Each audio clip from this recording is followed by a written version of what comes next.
Suatu hari di bulan November 2020, seorang pemimpin menghadiri pertemuan tim kami dan setelah selesai berkata bahwa dia ingin kami memilih pemimpin tim yang akan bertanggung jawab atas pekerjaan kami. Yang mengejutkanku, aku mendapat suara terbanyak. Aku sangat terkejut. Aku terpilih menjadi pemimpin tim. Aku hampir tidak memiliki jalan masuk kehidupan dan kenyataan kebenaran. Bisakah aku benar-benar menjalankan tugas memimpin tim? Jika ada masalah dalam pekerjaan, bukankah wajar jika mencari pemimpin tim untuk menerima tanggung jawab?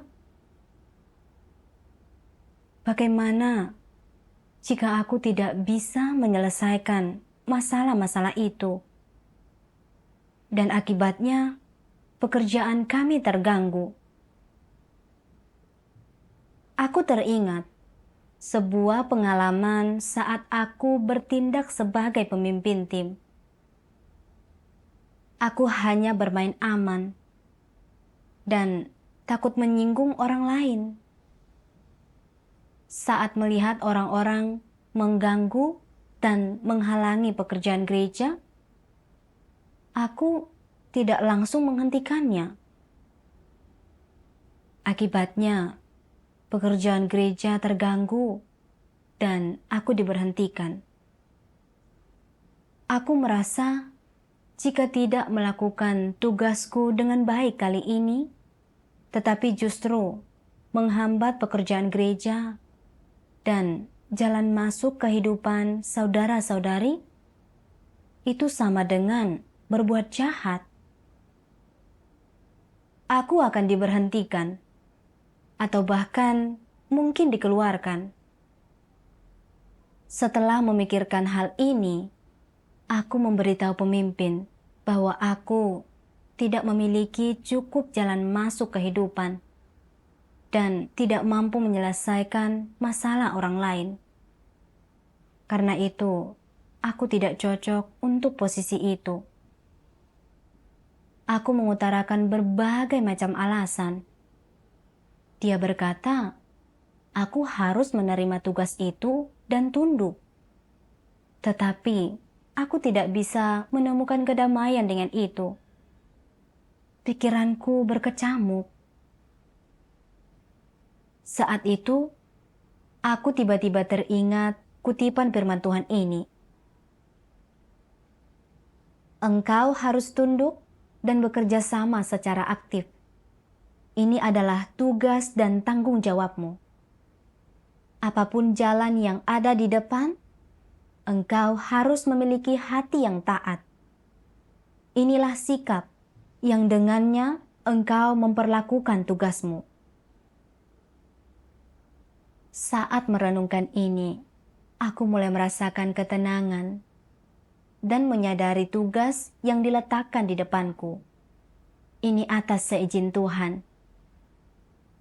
Meskipun tidak memahami kehendak Tuhan pada saat itu, aku melihat bahwa aku harus membiarkan diriku dipimpin oleh Tuhan dan tunduk.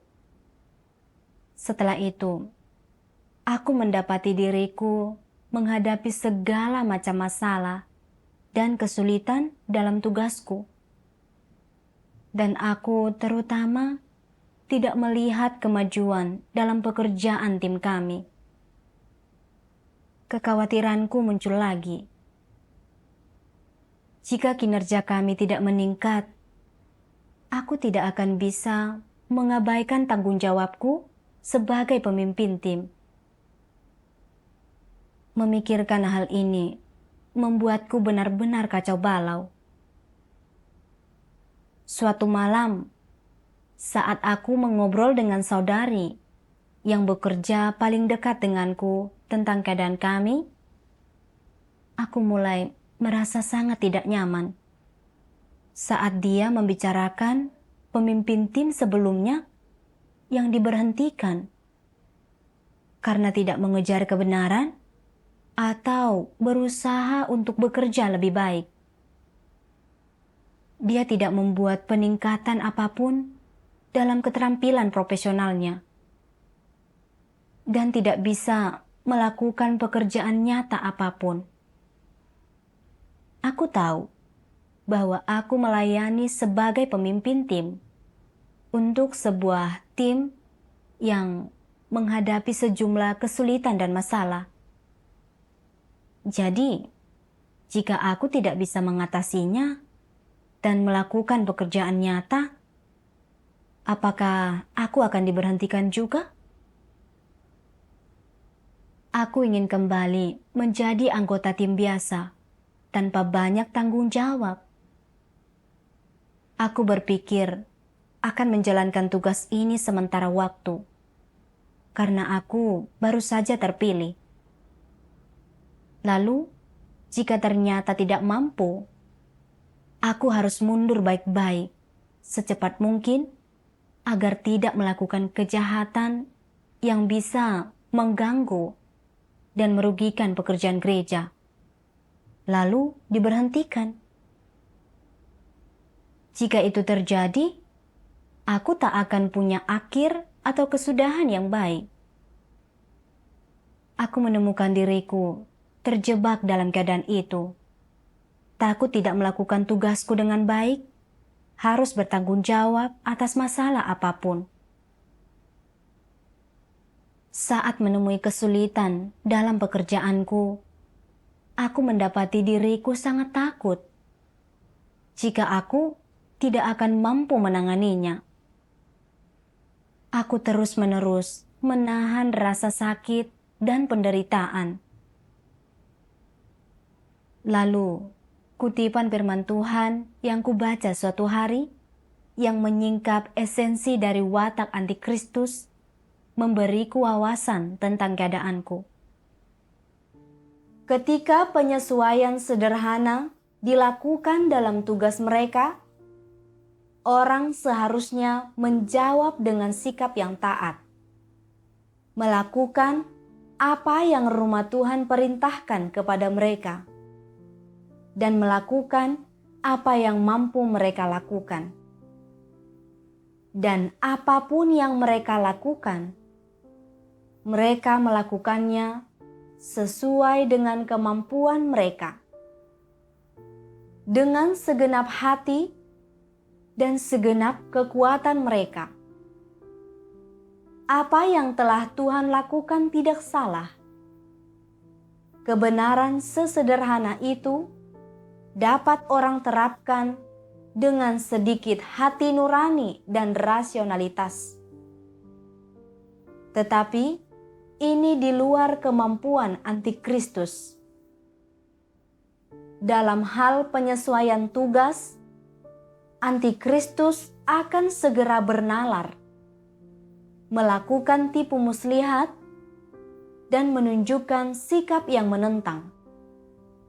Dan jauh di lubuk hatinya, mereka tidak mau menerimanya. Apa sebenarnya yang ada di dalam hati mereka? Kecurigaan dan keraguan. Kemudian, mereka menyelidiki orang lain menggunakan segala macam metode.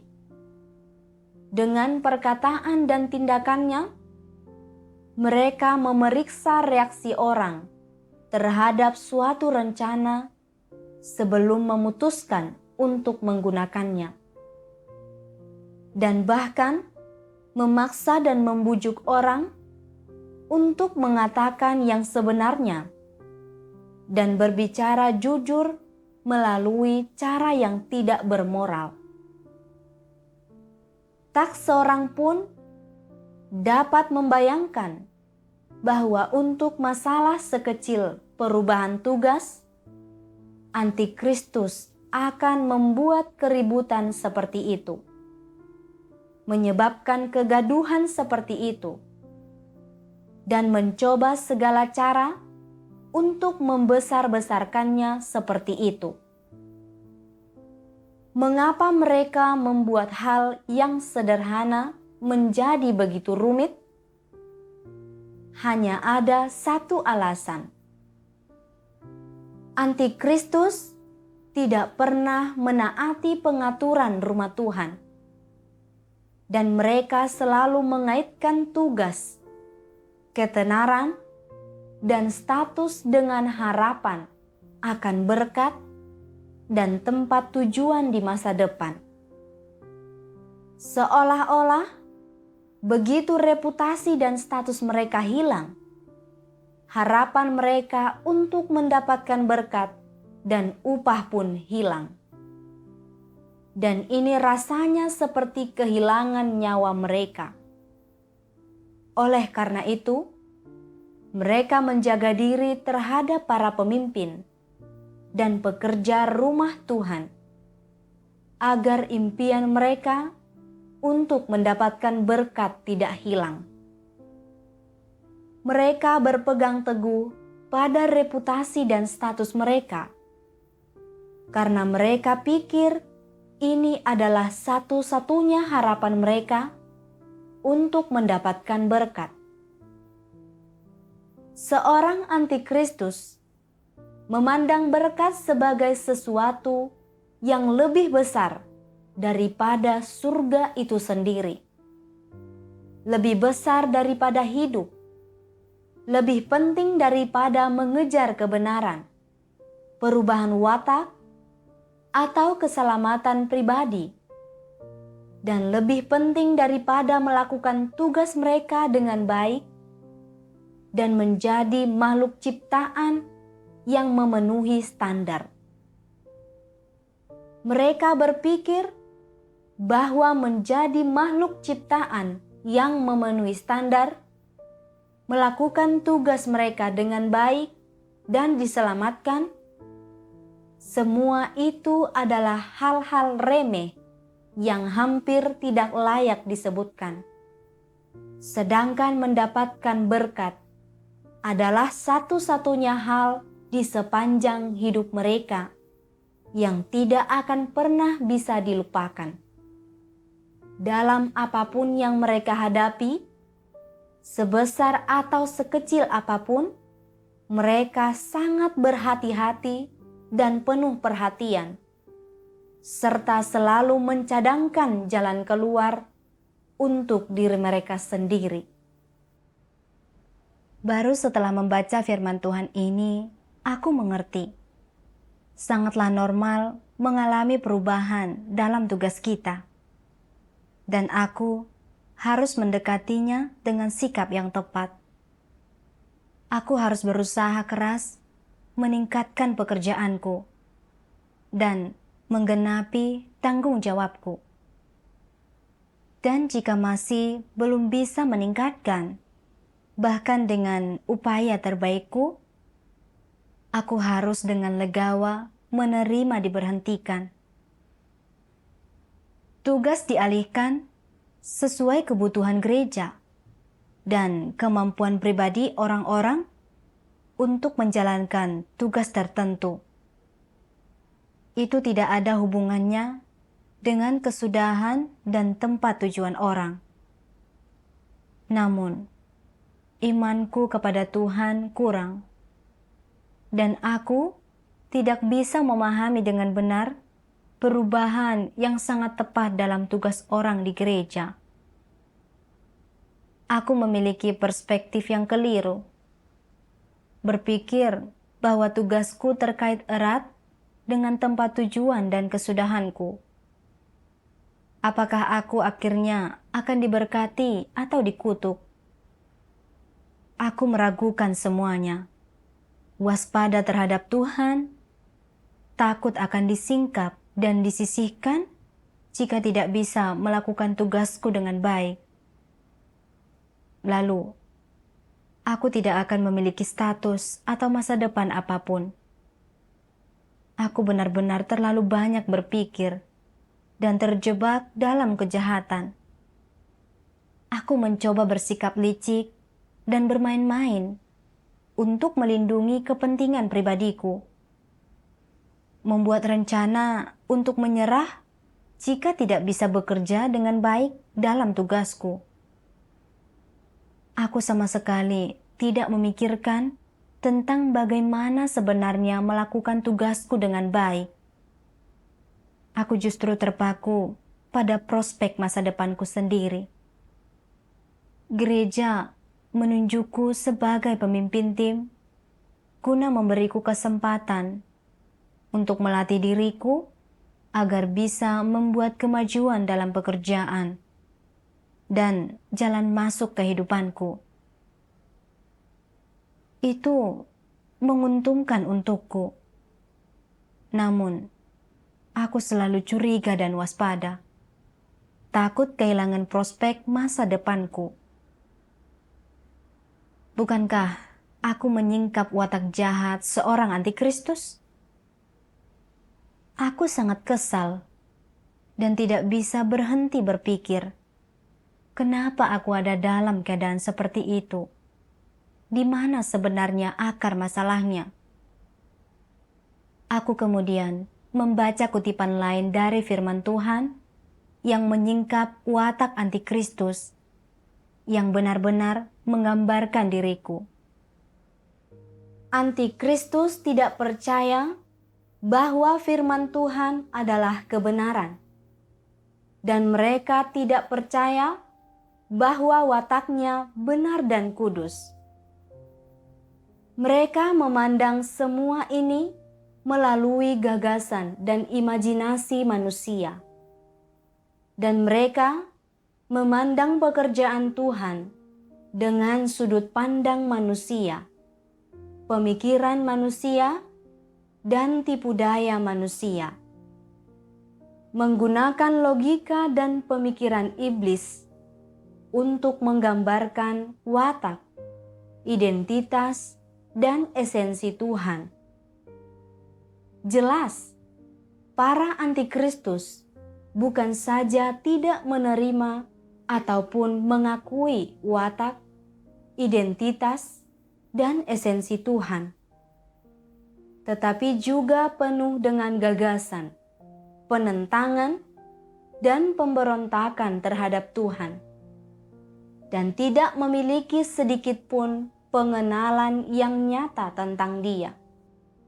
Definisi antikristus tentang pekerjaan Tuhan, watak Tuhan, dan kasih Tuhan patut dipertanyakan, diragukan. Mereka penuh dengan skeptisisme, penolakan, dan fitnah terhadap semua itu. Lalu, bagaimana dengan identitasnya? Watak Tuhan merepresentasikan identitasnya dengan menganggap watak Tuhan sebagai watak mereka. Pandangan mereka tentang identitas Tuhan sudah jelas. Penolakan langsung. Inilah esensi dari para antikristus. Firman Tuhan menunjukkan bahwa antikristus tidak percaya firman Tuhan adalah kebenaran, apalagi mengakui watak benar Tuhan. Mereka tidak pernah mendasarkan opini mereka pada firman Tuhan, tetapi mendekati segala sesuatu berdasarkan pemahaman manusia dan logika iblis. Aku melihat diriku juga menyimpan watak antikristus itu. Aku tidak memiliki pemahaman tentang watak benar Tuhan yang berkaitan dengan gereja, menyesuaikan posisi, memberhentikan atau menyingkirkan orang. Sebaliknya, aku melihat masalah ini dengan logika iblis seperti semakin besar mereka, semakin keras mereka jatuh. Paku yang paling menonjol akan dipalu dan berada di atas mendatangkan kesepian.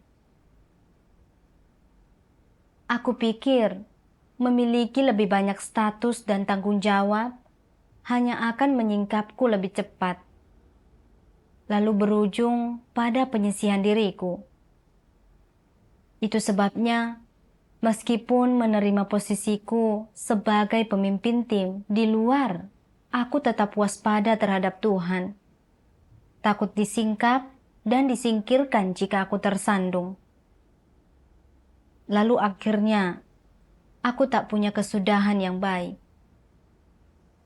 Aku adalah orang percaya yang membaca firman Tuhan, tetapi perspektifku dalam berbagai hal tidak berubah sama sekali. Aku juga tidak pernah mencari kebenaran saat menghadapi masalah atau melihat hal-hal dalam terang firman Tuhan. Justru menilai pekerjaan Tuhan berdasarkan gagasan iblis. Membayangkan Tuhan semacam diktator yang akan menyingkap dan mengeluarkanku saat meleset sekecil apapun. Bukankah aku menyangkal watak benar Tuhan? Bukankah aku menghujat Tuhan? Faktanya adalah setiap kali seseorang diberhentikan atau disingkirkan oleh gereja, itu berdasarkan prinsip. Itu didasarkan pada pertimbangan menyeluruh dari kualitas seseorang. Apakah mereka memiliki kemanusiaan yang baik atau jahat? Dan apakah mereka mengejar kebenaran atau tidak? Dan jalan apa yang mereka tapaki? Mereka tidak didefinisikan sebagai pribadi, diberhentikan dan disingkirkan berdasarkan pelanggaran sesekali atau pengungkapan sesaat mereka, atau apakah mereka berstatus tinggi atau tidak. Gereja akan memberikan kesempatan lebih bagi para pemimpin yang benar-benar mengorbankan diri untuk Tuhan dan mengejar kebenaran meskipun melakukan pelanggaran. Mereka akan dipangkas, ditangani, diingatkan, dan diperingatkan. Dan siapapun yang mampu mengenal dirinya sendiri, siapapun yang bertobat dan berubah, akan terus dipakai dan dipupuk. Ada pemimpin palsu yang tidak melakukan kerja nyata, yang rakus akan kenyamanan, lalai dalam tugasnya, serta memegang posisi pemimpin tanpa memikul kewajiban seorang pemimpin. Orang seperti itu pasti akan diberhentikan dari posisinya. Tetapi selama mereka bukan orang jahat yang melakukan segala macam kejahatan, mereka tidak akan begitu saja disingkirkan, diusir dari gereja. Gereja akan mengatur tugas lain yang cocok untuk mereka, memberi mereka kesempatan untuk bertobat dan berintrospeksi. Ada antikristus yang menolak menerima kebenaran apapun, yang hanya bekerja demi status dan kekuasaan mereka sendiri, yang hanya ingin merebut kekuasaan untuk mendapatkan kendali atas gereja. Hanya merekalah yang sepenuhnya disingkapkan dan disingkirkan, diusir dari gereja selamanya. Aku melihat rumah Tuhan memperlakukan orang dengan cara yang sepenuhnya adil dan jujur. Bahwa kebenaran menguasai rumah Tuhan. Tidak akan ada orang baik yang menerima tuduhan keliru, dan tidak akan ada orang jahat yang dilepaskan dengan mudah.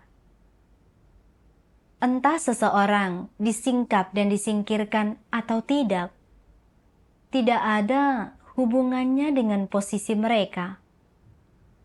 Yang terpenting adalah apakah mereka bisa menerima dan mengejar kebenaran atau tidak.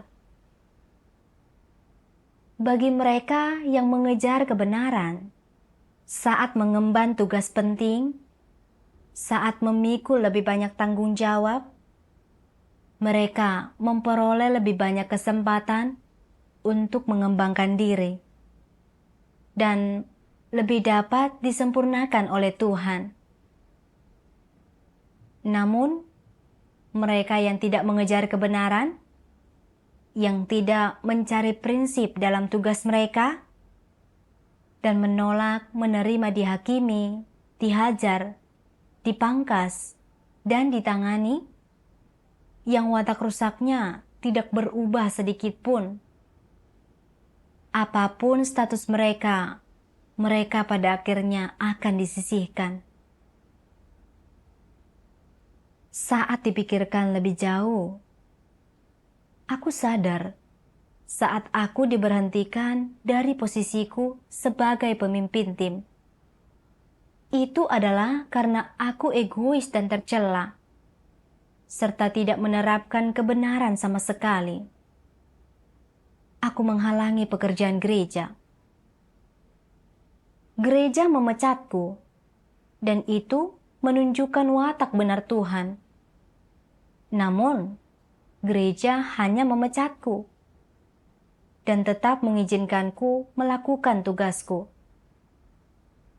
Ini berarti memberiku kesempatan untuk bertobat dan berubah. Namun, aku justru berlaku seperti orang tidak percaya, tidak memiliki iman akan penyelamatan Tuhan dan salah paham terhadapnya. Saat itulah akhirnya aku menyadari betapa mengerikan falsafah iblis. Semakin besar mereka, semakin keras mereka jatuh, telah merusakku. Aku tidak hanya diliputi kesalahpahaman dan kewaspadaan terhadap Tuhan, tetapi juga makin licik. Aku tahu, aku tidak bisa hidup berdasarkan logika dan hukum iblis seperti itu. Tetapi, aku harus melihat dan mendekati semua hal berdasarkan firman Tuhan. Terpilih menjadi pemimpin tim adalah kesempatan bagiku untuk menerapkan. Aku harus menghargai kesempatan ini. Aku telah menjadi penghalang dalam tugasku di masa lalu. Tetapi kali ini, aku tahu ada harga yang harus kubayar dalam tugasku. Untuk menebus pelanggaranku dahulu, lebih banyak mencari prinsip kebenaran dan mengerahkan segenap kemampuan untuk melakukan tugasku dengan baik. Memahami hal-hal ini juga benar-benar membebaskanku. Saat memikirkan kembali tentang bagaimana aku salah paham dan waspada terhadap Tuhan, aku telah merasakan betapa tidak masuk akalnya aku, betapa bodoh dan butanya aku, tanpa pemahaman tentang Tuhan sama sekali. Aku diam-diam berdoa kepada Tuhan di dalam hatiku. Ya Tuhan, terima kasih atas bimbingan-Mu, karena mengizinkanku melihat keburukanku dan menunjukkan kepadaku bahwa gagasan iblis ini membuatku licik dan jahat. Aku tidak berperasaan dan tidak sadar, salah paham dan waspada. Aku juga sama sekali tidak menyadari perasaan-Mu. Aku telah begitu memberontak, dan aku sepenuhnya bertobat kepadamu. Suatu hari, aku membaca sebuah artikel. Di sana, penulisnya benar-benar mengungkapkan keadaan pribadiku dan mengutip beberapa firman Tuhan yang memberiku jalan penerapan. Pelaksanaan tugas manusia sebenarnya adalah pencapaian dari semua yang melekat di dalam diri manusia, yaitu apa yang mungkin dilakukan manusia. Saat itulah tugasnya terpenuhi. Kekurangan manusia selama pelayanannya secara berangsur-angsur berkurang melalui pengalaman yang progresif dan proses pengalaman penghakiman yang dialaminya. Kedua hal ini tidak menghalangi atau memengaruhi tugas manusia. Mereka yang berhenti melayani atau menyerah dan mundur karena takut ada kekurangan dalam pelayanan mereka adalah orang yang paling pengecut di antara umat manusia. Tidak ada hubungan antara tugas manusia dan apakah dia diberkati atau dikutuk. Tugas adalah apa yang manusia harus penuhi. Itu adalah panggilan surgawinya. Dan seharusnya tidak bergantung pada imbalan jasa, kondisi, atau nalar. Baru setelah itulah dia bisa dikatakan melakukan tugasnya.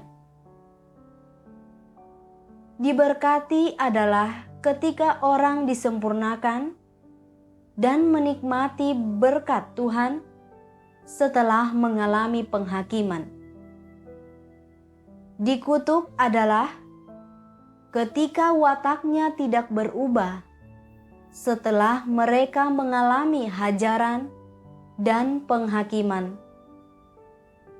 Itu adalah ketika mereka tidak mengalami proses disempurnakan tetapi dihukum. Namun, terlepas dari apakah mereka diberkati atau dikutuk, makhluk ciptaan harus memenuhi tugasnya, melakukan apa yang seharusnya dilakukan, dan melakukan apa yang mampu dilakukannya. Inilah yang setidaknya harus dilakukan oleh orang yang mengejar Tuhan. Engkau tidak seharusnya melakukan tugasmu hanya untuk diberkati. Dan engkau tidak seharusnya menolak untuk bertindak karena takut dikutuk. Kuberitahukan satu hal kepadamu. Pelaksanaan tugas manusia adalah apa yang harus dia lakukan. Dan jika dia tidak mampu melaksanakan tugasnya, maka inilah pemberontakannya. Saat memikirkan ini, aku mulai memahami kehendak Tuhan. Tuhan tidak mengharapkan banyak dari umat manusia. Dia hanya ingin kita mengejar kebenaran, berusaha sekuat tenaga untuk menerapkan apapun yang bisa kita pahami dan bisa kita capai. Tidak bekerja sembarangan, tidak licin dan menipu, tetapi mengerahkan segenap kemampuan ke dalamnya dan melakukan yang Tuhan minta dari kita. Meskipun mengalami kegagalan dan salah langkah dalam prosesnya, selama kita bisa menerima kebenaran serta menerima dipangkas dan ditangani, semua masalah ini bisa diselesaikan. Kita bisa melihat kemajuan dan perubahan. Sejak mengemban tugas itu, aku tak memiliki sikap menerima dan tunduk. Aku takut dengan salah langkah sekecil apapun. Pelanggaran apapun, aku akan disingkirkan. Tak akan punya kesudahan dan tempat tujuan akhir yang baik. aku melihat diriku sama sekali tidak memahami kebenaran dan tidak benar-benar memahami pekerjaan Tuhan. Aku terutama melihat selama bertahun-tahun percaya kepada Tuhan dan melakukan tugasku. Itu bukanlah untuk memuaskan Tuhan. Aku hanya berjuang demi masa depan dan tempat tujuanku sendiri. Aku sangat egois dan licik. Tugas adalah amanat dari Tuhan, dan itu adalah tanggung jawab yang harus digenapi oleh setiap makhluk ciptaan. Tidak masalah apakah kita diberkati atau dikutuk pada akhirnya. Kita semua harus melakukan tugas kita sendiri. Aku tidak bisa menolak melakukan tugasku hanya karena takut melakukan kejahatan. Meskipun jalan masuk ke dalam kehidupanku kurang dan tidak memiliki kenyataan kebenaran, gereja menunjukku untuk melayani sebagai pemimpin tim. Ini bukan karena aku layak untuk posisi itu sekarang, tetapi dengan harapan saat menjalankan tugas ini, aku akan bisa mengejar kebenaran, menerima dihakimi, dihajar, dipangkas, dan ditangani, serta terus memperbaiki kekurangan pribadiku. Semoga pada akhirnya aku bisa menjalankan tugas ini dengan baik. Setelah memahami kehendak Tuhan, aku menjadi lebih percaya diri dalam menghadapi masalah dan kesulitan yang muncul dalam tugasku. Dan aku memperoleh tekad untuk memuaskan Tuhan dengan menjalankan tugas itu. Aku membaca ini dalam firman Tuhan setelah itu. Apa ungkapan dari orang yang jujur? Pertama, adalah tidak memiliki keraguan terhadap firman Tuhan. Ini adalah salah satu ungkapan dari orang yang jujur. Selain itu, ungkapan terpenting dari orang yang jujur adalah mencari dan menerapkan kebenaran dalam segala hal. Inilah yang terpenting dari semuanya. Jika engkau mengatakan bahwa engkau jujur, tetapi engkau selalu mengesampingkan firman Tuhan dan melakukan apapun yang kau inginkan, apakah ini adalah ungkapan dari orang yang jujur?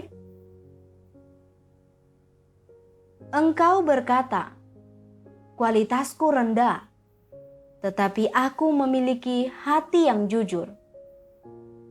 Namun, ketika engkau menerima sebuah tugas, engkau takut bahwa tugas itu mungkin melelahkan, atau engkau tidak dapat melakukannya dengan baik.